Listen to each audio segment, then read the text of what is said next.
100 salmos que foram alvos da exposição semanal aqui. Portanto, nós já estamos há 100 semanas estudando os salmos. É claro, mais do que isso, porque tivemos outras séries, não é? Entre um livro e outro dos salmos.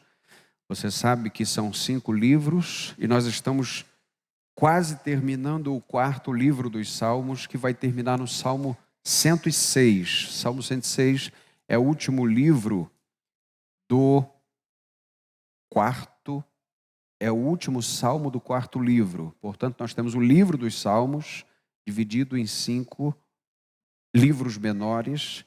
Nós estamos no 4º livro, no salmo de número 101.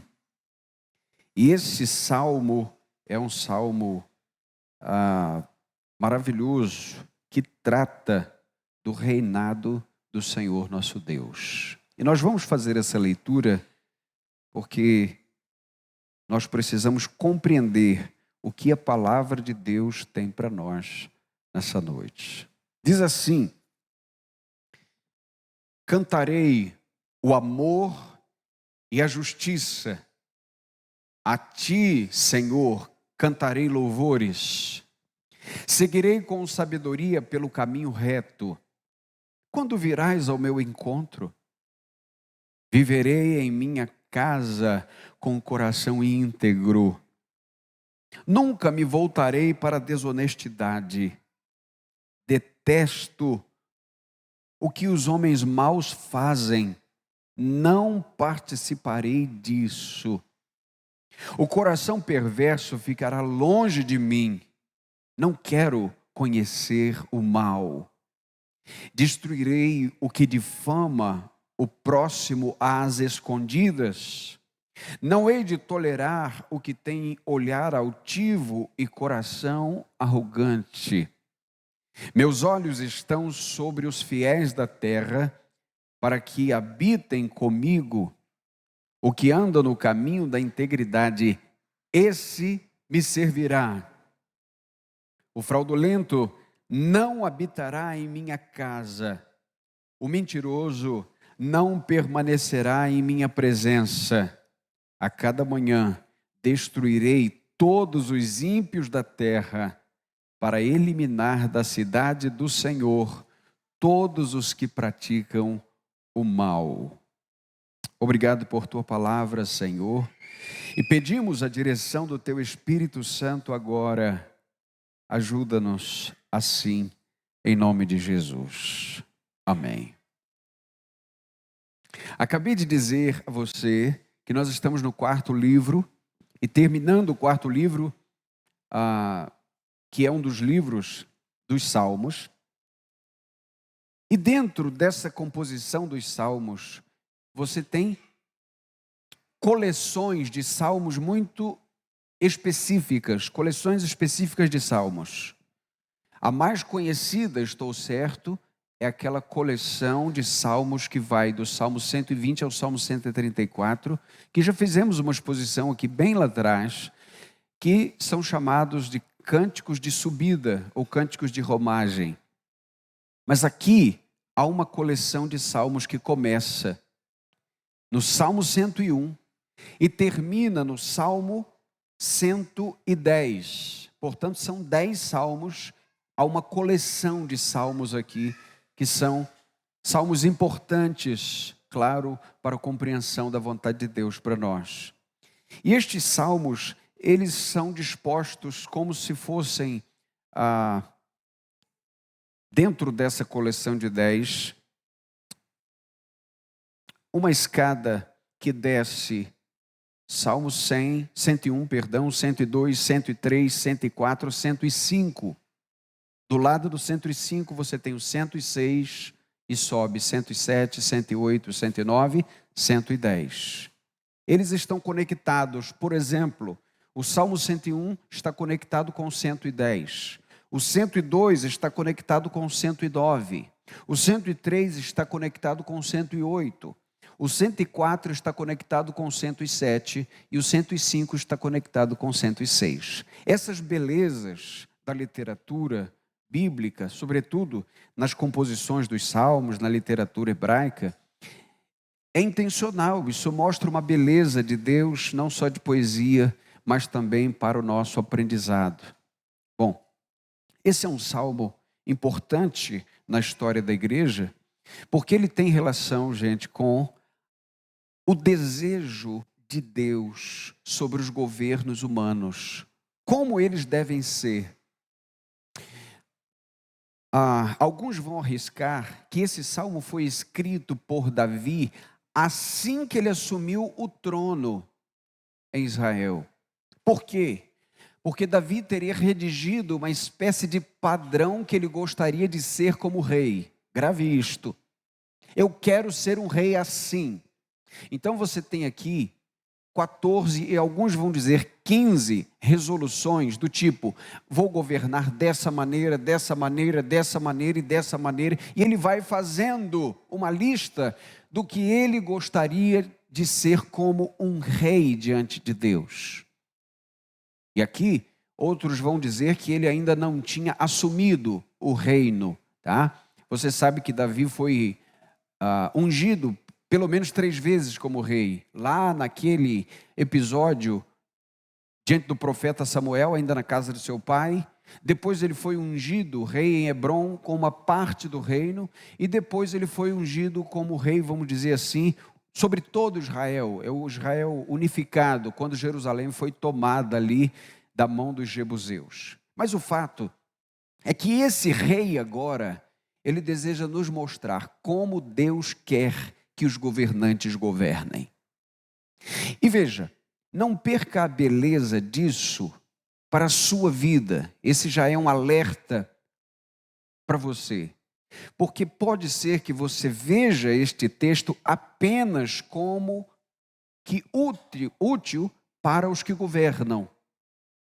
Mas não é só isso.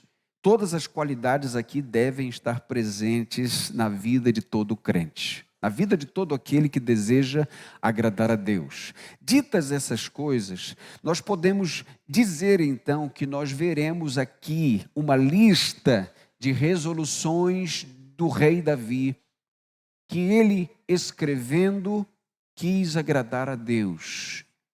E a primeira parte da lista, Davi sinaliza o que ele deseja para a sua vida pessoal. Vamos repetir isso, gente? O que o rei Davi deseja para a sua vida pessoal. Veja, ele disse que quer exaltar a justiça e o amor de Deus. Isso está no verso 1. Leia comigo. Cantarei o amor e a justiça. A ti, Senhor, cantarei louvores. Esse versículo primeiro aqui capta a intenção de todo o salmo. Ele une amor e justiça. Gente, amor e justiça na palavra de Deus e em Deus estão sempre unidos. Amor sem justiça é complacência com o erro. Justiça sem amor é tirania. Deus não é complacente com o erro e nem tirano. Em Deus se encontram a justiça e o amor. E mais uma vez a expressão para amor aqui, traduzida em algumas Bíblias como benignidade ou misericórdia, é a palavra recede. Quem lembra o que recede? Amor pactual. Aquele que não se acaba. Aquele amor de Deus que começa na eternidade passada e nunca termina por nós. Bem, diante disso, a primeira resolução dele é: eu vou louvar a Deus pela sua justiça e pelo seu amor. Deixa eu lhe dizer uma coisa. Você só pode ser perfeitamente agradável em suas ações diante de justiça e amor se você admirar a justiça e o amor que vem da parte de Deus.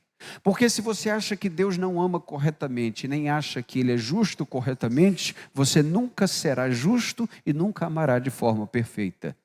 Porque a fonte do amor e da justiça, essa fonte perfeita é Deus.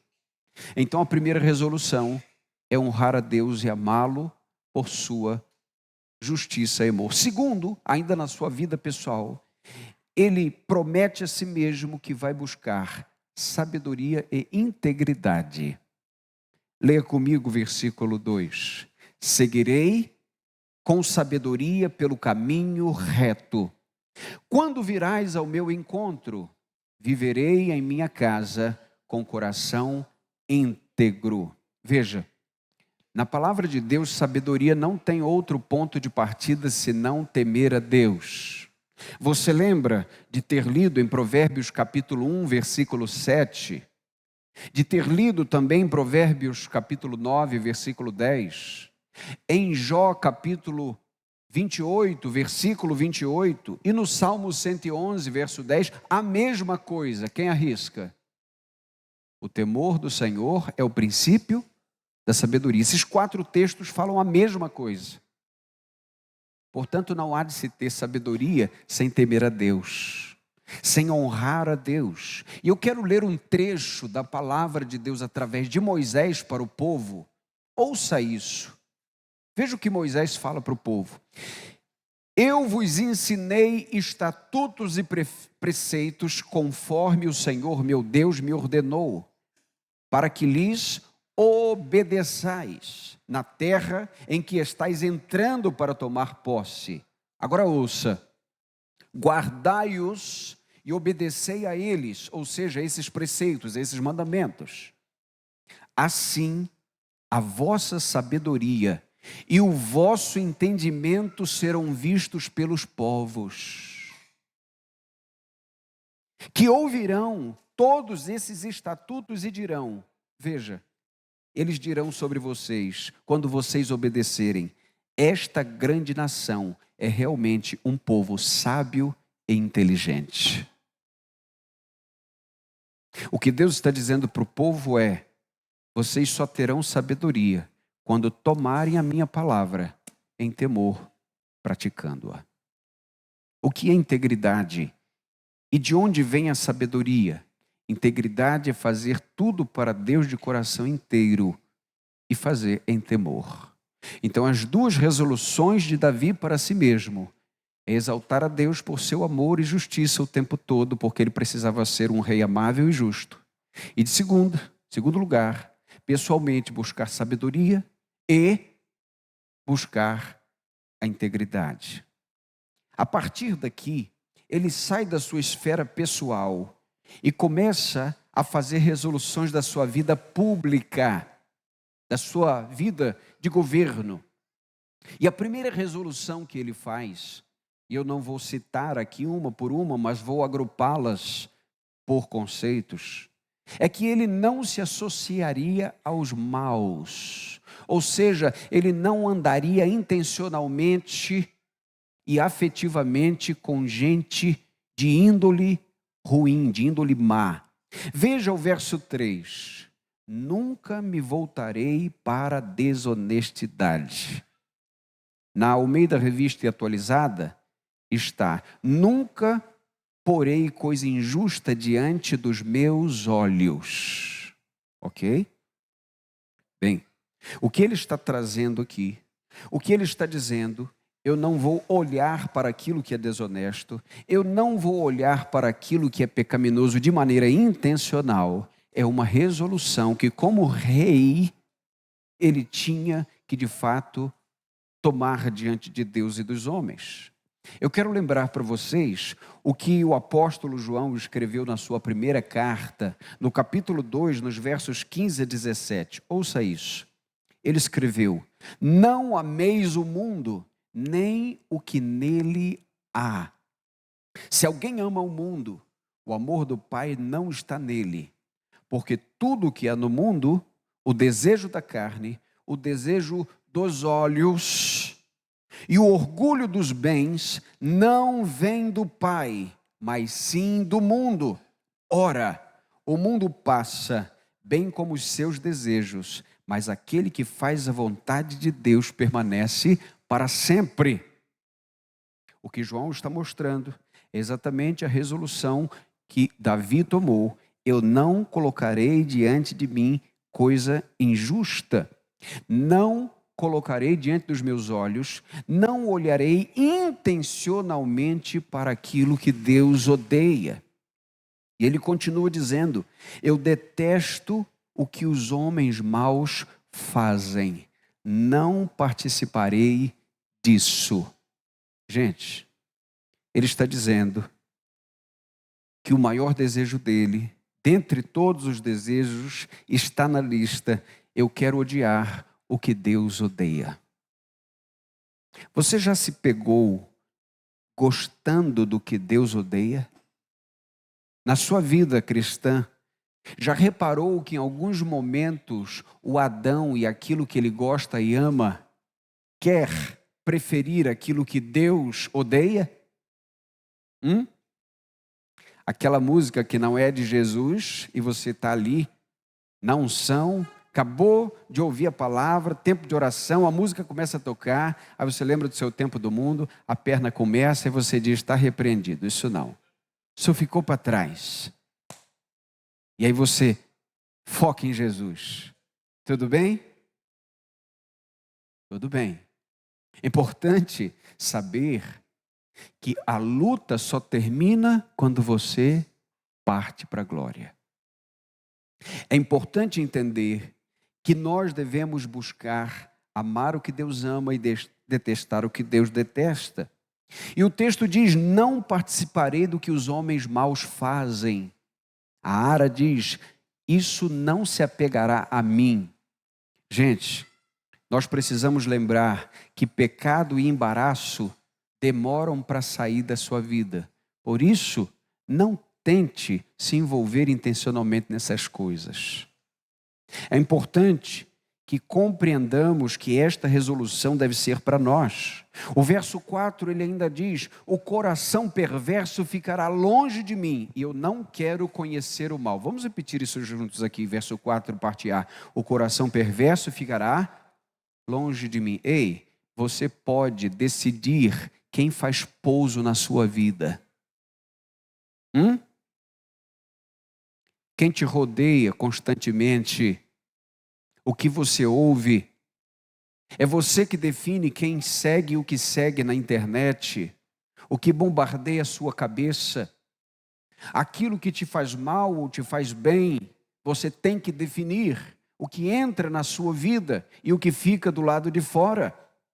E ele diz: eu não quero conhecer o mal, eu não quero me inteirar com o mal, não quero interagir com ele, não quero ter intimidade com as coisas malignas. E no verso 7 ele diz assim: o fraudulento não habitará na minha casa. Veja, aqui está o segredo da resolução apresentada no versículo 2. O que diz o versículo 2? Ele disse assim: viverei na minha casa com o coração íntegro. Você lembra então que aquilo que nós somos em público deve derivar daquilo que nós somos em particular? Compreendeu que ele deseja ser íntegro em casa, e agora ele está dizendo: olha, na minha casa não habitará o fraudulento. Eu não vou trazer para perto de mim aquele que ama a fraude. O mentiroso, diz ele, não permanecerá na minha presença. Qual é o primeiro passo para não fraudar? Não andar com fraudulento. Qual é o primeiro passo para não mentir? Não fazer do mentiroso a sua companhia constante. Nós não estamos dizendo de odiar pessoas, nós não estamos dizendo de ser violento com pessoas, nós não estamos falando para não nos comunicarmos com as pessoas. Não é isso? No mundo nós precisamos falar com todo tipo de gente, com todo tipo de intenção. Mas veja, assim como nós não podemos evitar o pássaro de voar, mas podemos evitar que ele faça um ninho na nossa cabeça. Nós não podemos evitar que as pessoas transitem na nossa vida e passem perto de nós e que nós tenhamos de interagir, mas nós podemos evitar que elas sejam companhias constantes e que vão degradar a nossa vida e os bons costumes. Não à toa, na primeira carta aos Coríntios, no capítulo 5, no verso 33, Paulo vai dizer que as más companhias corrompem os bons costumes. E costume é algo que você demora para ter. E quando é um bom costume, ele foi uma luta para entrar na sua vida. Mas as más companhias vão jogar isso fora. Deixa isso para lá. Você precisa dessa resolução aqui para a sua vida. Mas ele também diz que não só, veja isso, não se associaria aos maus na sua vida pública, mas ele também não deixaria o justo sem recompensa. Lembra que ele é um governante aqui. Olha o que está no verso 6. Meus olhos estão sobre os fiéis da terra, para que habitem comigo. Ou seja, ele não quer a fraude com ele, mas ele quer a fidelidade com ele. Ele não quer o fraudulento por perto, mas ele quer o fiel por perto. O que anda no caminho da integridade, esse me servirá. O que Davi está dizendo é: eu não quero recompensar os maus, eu quero recompensar os justos. Você sabe que o mundo recompensa a injustiça? Não estamos vendo isso à torta e à direita? Basta olhar para qualquer ângulo desse tempo e você vai ver os maus sendo aplaudidos, ovacionados, recebendo os louros, as medalhas, as honras. E o que Davi está dizendo aqui é: eu não quero fazer isso. Eu não quero governar como um ímpio e nem para os ímpios. Aplique isso na sua vida. Muitas vezes, querido e querida, nós agimos de formas a aprovar o mal, ainda que nós não o pratiquemos. E nós não podemos, de maneira alguma, abdicar desta resolução aqui. Ao passo que ele disse: eu não vou deixar o justo sem recompensa. Por último, ele decide: eu não deixarei o mal impune. Veja o verso 5, leia comigo. Destruirei o que difama o próximo às escondidas. O que ele está dizendo aqui? E veja, não tolerarei, não hei de tolerar o que tem olhar altivo e o coração arrogante. Por que ele diz que a difamação é algo tão prejudicial? E por que ele diz que aqueles que usam a língua para destruir serão destruídos? Porque o poder da língua, meus irmãos, mata mais do que doença, mata mais do que bala perdida. E nós não estamos falando do poder da língua, do pessoal da confissão positiva, tudo bem? Eu digo e acontece, só tem um que faz as coisas falando, é Deus. Ele disse: Deus haja e ouve. Eu conheço ninguém que ficou bilionário porque disse: haja 1 milhão na minha conta e ouve.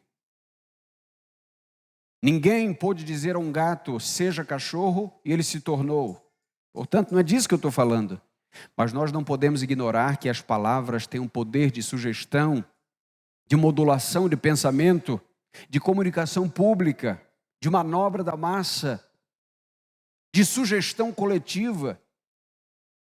E o que Davi está dizendo aqui, que aquele que usar a língua para maledicência e aquele que usar a língua como uma espada afiada para matar os outros, ele não escapará da espada. E lembra que aqui a espada está nas mãos de Davi. Bem, nós não podemos esquecer de Provérbios, versículo 19, do capítulo 20, não é? O autor diz que quem vive falando revela segredos. Por isso, não te envolvas com quem fala demais. Notou que a pessoa tem a língua soltinha? Cuidado com aquilo que você diz. Você sabe que tem pessoas que têm o dom da palavra? Nesse sentido? Cuidado para você não falar da sua vida. A gente que no sepultamento vai ter um caixão para ela e um para a língua. Tamanho da língua enorme. Não pode. Fofoquinha. Fake news. Tem gente que tem o dom da notícia. Não sabe se é certo, se é errado. Mas tem uma tragédia, ele já repassa. Deixa eu abrir um parêntese aqui. Cuidado com a tua sanidade mental, meu irmão, minha irmã.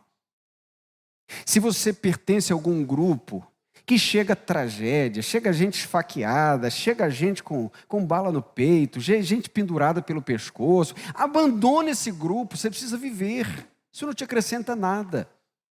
Estão entendendo ou não? Se você tem um grupo de fofoquinha, sai em nome de Jesus desse grupo, meu irmão. A fofoquinha na família, fofoquinha no trabalho, fofoquinha. Esquece isso. Isso não convém aos santos. Isso está enchendo sua mente de porcaria. Depois você não sabe por que você está mal na vida. Não está mal das emoções. Posso fechar o parêntese? Amém. Veja. Ele termina dizendo: a cada manhã, olha o que o rei está dizendo: destruirei todos os ímpios da terra, para eliminar da cidade do Senhor todos os que praticam o mal. Não hei de tolerar o que tem o olhar altivo e o coração arrogante, voltando lá para o verso 5. Bem, eu quero concluir trazendo aqui aplicações importantes para nós. A primeira aplicação: você precisa ter expectativas corretas quanto aos governos humanos. Vamos repetir. Você precisa ter as expectativas corretas quanto aos governos humanos. As últimas eleições serviram para mostrar que um assunto que poderia e deveria ser tratado com sensatez trouxe divisão, calúnia e destruição para a vida de muita gente. Por quê? Porque muitas vezes os governos humanos são tratados com paixão. E deixa eu lhe dizer, a política humana, ela é de profunda necessidade. Deus criou a hierarquia. Não esqueça disso. Mas tudo começa mal quando nós tratamos política como se fosse futebol. Quer ver uma coisa? Quem é vascaíno aqui? Pode ter coragem. Isso, pode baixar. Você está feliz com o seu time? Tá não. Mas tu deixa de ser? Deixa nada. Tá lá. Cruz Maltense doente. Todo ele, né? Desculpa. Ok. O vascaíno, ele é vascaíno até morrer. Eu estou falando da doença do fanatismo, tá? Botafoguense, piorou. Flamenguista, valha-nos Deus. Olha aqui, política nem é assim não. Política é responsabilidade.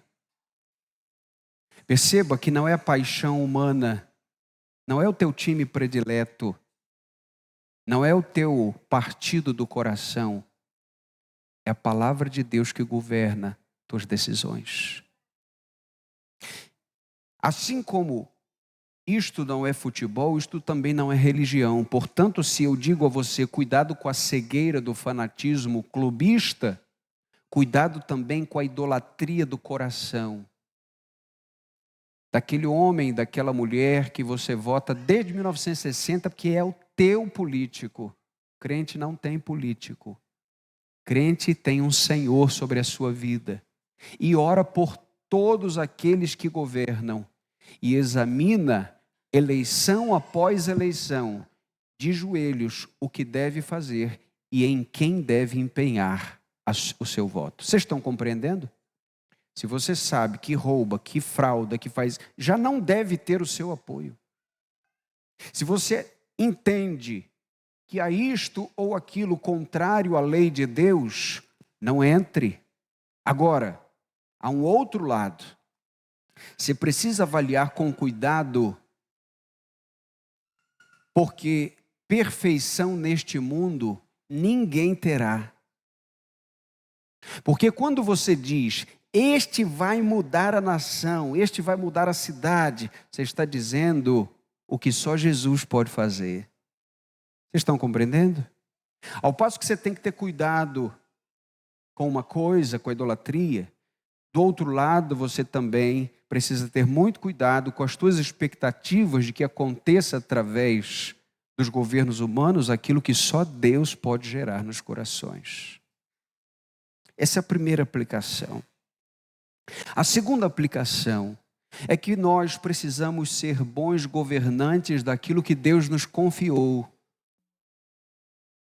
Bons mordomos daquilo que Deus nos confiou. Ora, o salmista diz que gostaria de viver aqui com integridade na sua casa.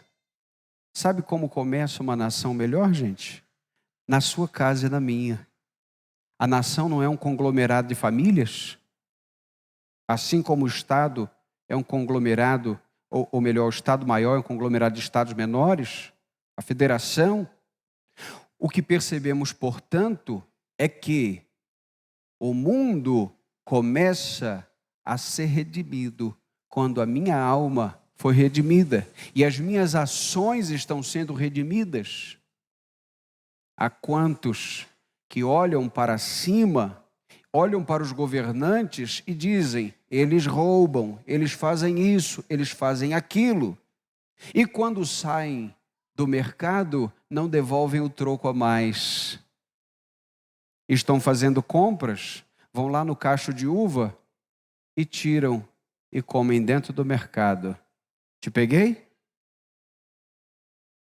Ninguém vai dar falta. Deixa eu provar se está docinha. Não, você não pagou. Pastor, mas é uma uva, só um cachinho. Entende que o coração se corrompe com as pequenas coisas e depois com as grandes? Eu estou falando de coisas menores. Ou você não sabe que o gato que rouba a luz do poste para que o ar-condicionado não aumente a sua conta é tão pecado quanto fraudar uma nação inteira diante de Deus? As consequências são outras, é claro. Mas o pecado é podre e mal cheiroso igual diante de Deus. Portanto, seja bom mordomo e governe bem o que Deus te colocou. Terceiro, cuidado com quem você se associa. O salmista Davi disse: eu não quero me associar com os maus. Cuidado com quem você anda. Cuidado com quem você segue na internet. Não tem problema nenhum a páginas de pessoas que não sejam cristãs, desde que estejam debaixo da decência, da ordem. Vocês estão compreendendo? O entretenimento não é proibido para ninguém. Mas começou a baixaria, você sai fora. Cuidado com quem você se associa no seu trabalho, na sua vizinhança. Os mais antigos já diziam: quem se mistura com o porco, farelo come. É farelo que você quer? Não é? Por fim, última aplicação, olhe para Cristo. Ele é o padrão do governo perfeito no presente e no futuro. Veja, este salmo foi escrito por Davi de maneira profética. Por quê, gente? Ouça isso, grave isso, para que você não ache que isso aqui é um gabarito que você vai conseguir o tempo todo recebendo o mérito de Deus. Davi escreveu esse salmo profeticamente como se fosse Cristo falando, porque só Cristo pode dizer todas essas coisas em si mesmo. Davi foi um homem segundo o coração de Deus, mas ele não conseguiu gabaritar as suas próprias resoluções. Por exemplo, ele não conseguiu evitar de olhar para aquilo do que era mal. Lembra do olhar dele por Batseba lá no palácio? Não conseguiu evitar. Davi, por exemplo, não conseguiu amar o amor e a justiça o tempo todo.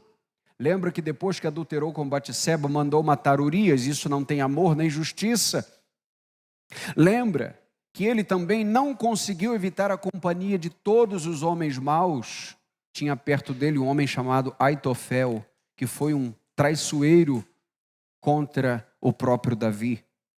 Você lembra que, embora ele tenha redigido que dentro da casa dele ele gostaria de viver a integridade, o próprio filho dele teve um incesto com a sua irmã chamada Tamar. Você percebe a rebeldia e a morte trágica de Absalão contra o reino do pai. Você percebe a insurgência de Adonias contra o trono do pai. E por isso, mais à frente, Adonias é morto pelo próprio irmão, que é outro filho de Davi, chamado Salomão. Portanto, não olhe para Davi aqui. Olhe para Cristo, porque Ele é o padrão. Ele sim, queridos e queridas, não só gabarita todas as resoluções de Davi, mas Ele é o gabarito de toda a lei. Você deseja ser perfeito? Olhe para Cristo. Você deseja acertar na sua vida? Olhe para Cristo, não olhe para os homens. Imite só quem está imitando a Cristo. Perceba aqui, por tudo que nós falamos, queridos e queridas, que nós estamos sendo chamados ao amor e à justiça. E para isso, nós só podemos olhando para Cristo Jesus. Que Ele, o eterno Senhor, o eterno Rei de toda a história e de todos os espaços que haja no universo, que Ele nos abençoe nessa noite em nome de Jesus. Que sejamos abençoados e agraciados. Amém. Fique de pé no seu lugar. E vamos encerrar.